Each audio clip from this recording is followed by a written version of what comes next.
Hello and welcome to all of you. Today we are going to start our exercise examples of 5.1 exercise.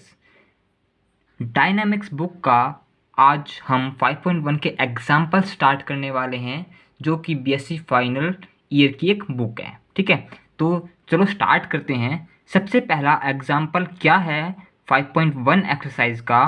Find the uniform force that will move 1 kilogram mass from rest through 1 meter in 1 second। देखो question को ढंग से समझते हैं। सबसे पहले तो कह रहा है कि तुम्हें निकालना क्या है, यूनिफॉर्म फोर्स निकालो, एक फोर्स निकालो दैट विल मूव 1 किलो। देखो मैं अपनी ना सिंपल भाषा में समझाता हूँ कि आपके पास एक ऐसे कोई भी एक ऑब्जेक्ट रखी हुई है जिसका वेट है 1 किलोग्राम। 1 किलोग्राम की कोई भी एक ऑब्जेक्ट है और इस पर मैं एक यूनिफॉर्म यानी एक फोर्स लगा रहा हूँ। इस फोर्स के लगाने के बाद ये जो ऑब्जेक्ट है खिसक कर आगे की तरफ चली जा रही है। ठीक है, जब मैं इस पर फोर्स लगाऊंगा तो ये ऑब्जेक्ट यहाँ की बजाय यहाँ पहुँच गई और इसका भी मास 1 किलोग्राम ही है। बट इसने कहा that will move 1 kilogram mass from rest through 1 metre, यानी यहाँ से यहाँ तक इसने डिस्टेंस ट्रेवल की 1 मीटर। जब मैंने फोर्स लगाया इस ऑब्जेक्ट पर तो ये 1 मीटर की डिस्टेंस पर चली गई और ये 1 मीटर की डिस्टेंस इसने कितनी देर में ट्रैवल की? 1 सेकंड के अंदर। आई थिंक क्वेश्चन तो क्लियर होगा और आपको ढूंढना है कि इसने कितना फोर्स लगाया कि ये ऑब्जेक्ट 1 सेकंड में 1 मीटर इसने डिस्टेंस ट्रैवल कर लिया। यानी आपको फोर्स बताना है, यानी आपको बताना है पी की वैल्यू। याद रखिएगा डायनेमिक्स बुक के अंदर हम फोर्स को पी से डिनोट करेंगे ना कि एफ से। क्लियर है? चलो अपना सॉल्यूशन देखते हैं। सबसे पहले जो चीज़ गिवन है वो लिख लेते हैं। गिवन है क्या? मास ऑफ ऑब्जेक्ट कितना है? 1 किलोग्राम। सेकंड चीज जो हमें गिवन है वो है डिस्टेंस ट्रेवल्ड, यानी कि एस जो कि है 1 मीटर, यानी 1 मीटर किसने डिस्टेंस ट्रेवल की। तीसरी चीज है टाइम टी जो कि है 1 सेकेंड। फोर्थ चीज is initial velocity,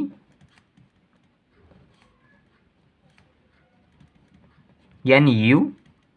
initial velocity को यू से डिनोट करते हैं ना, तो यू 0। क्यों? क्योंकि उसने कहा कि जो हमारी ऑब्जेक्ट है वो मूव करेगी फ्रॉम रेस्ट, यानी रेस्ट में है। रेस्ट में इनिशियल वेलोसिटी क्या होती है? 0। तो मुझे अंडरस्टूड है कि इनिशियल वेलोसिटी क्या है? 0 है। अब आपको चाहिए पी की value.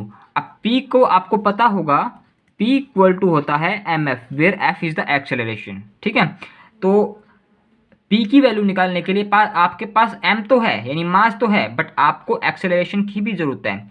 Then you have to remember 3 equation of motion. इन तीनों इक्वेशन का यूज इस चैप्टर में भर भर कर होगा, यानी हर क्वेश्चन में होगा। तो अब मेरे को एक चीज़ बताओ, इन तीनों में से कौन सी इक्वेशन यूज होगी? देखो पहली इक्वेशन तो मैं यूज ही नहीं कर सकता। क्यों? क्योंकि मेरे पास वी की वैल्यू नहीं है। ठीक है, वी की भी नहीं है और एफ की भी नहीं है। एफ तो मेरे को निकालना है बट दो वैल्यू नहीं, तो मैं इसको यूज़ नहीं कर सकता। सेकंड इक्वेशन देखते हैं।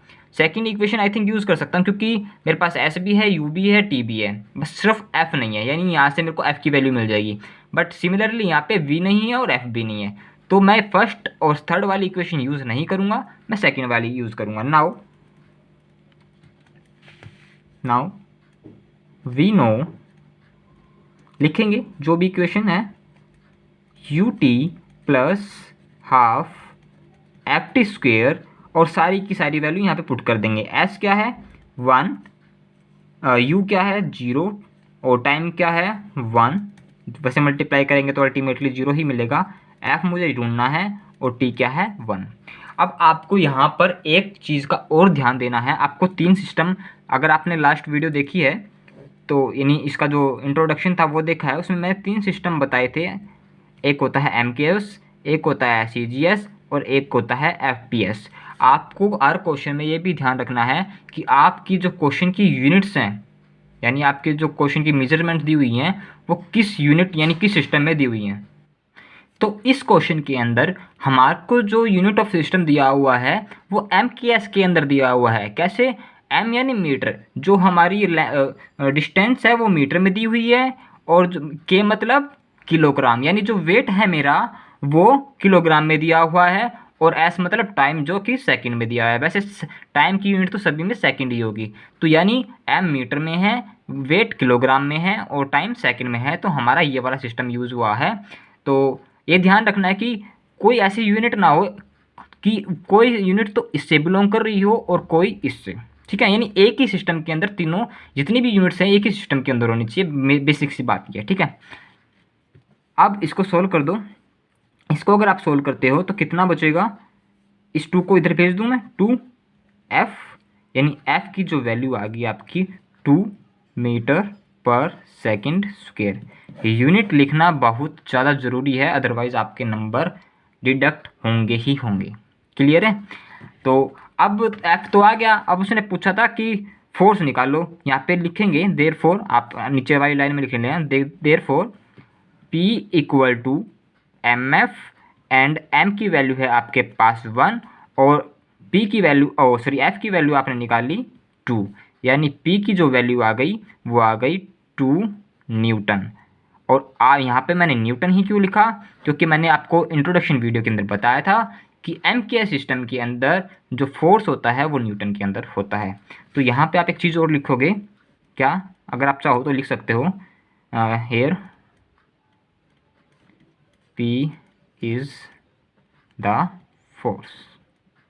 ठीक है, या तो पहले भी लिख सकते हो P इज द फोर्स।